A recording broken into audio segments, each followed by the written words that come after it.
आणखी एका मोठी बातमी आहे. शरद पवार आणि अजित पवार उद्या एकाच व्यासपीठावर दिसण्याची शक्यता आहे. कृषी प्रदर्शनाच्या निमित्तानं बारामतीमध्ये ते एकाच व्यासपीठावर येणार असल्याचं कळतंय. तर प्रदर्शनाच्या निमित्तानं एकाच व्यासपीठावर येण्याची शक्यता आहे काका पुतण्या.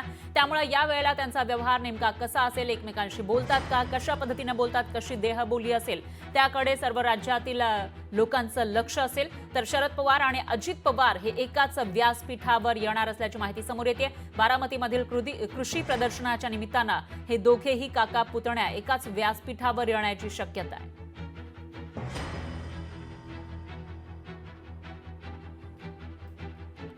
त्याच्यामुळे आता उद्या जेव्हा हे काका पुतण्या सोबत असतील त्यावेळेला ते काही बोलतात का, चर्चा करतात का, तेही बघावं लागेल. कारण आपण बघितलं मागील 1.5 वर्षापासून काका पुतण्यामध्ये कुठेतरी दुरावा पाहायला मिळाला होता. कारण अजित पवार यांनी बंड केलं होतं राष्ट्रवादीमध्ये.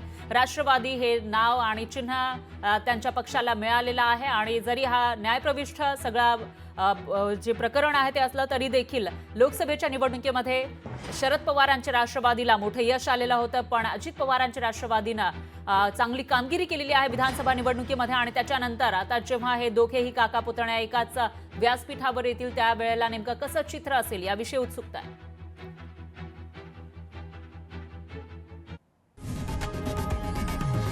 लोकशाही मराठी ऐका, पहा, जागरूक रहा.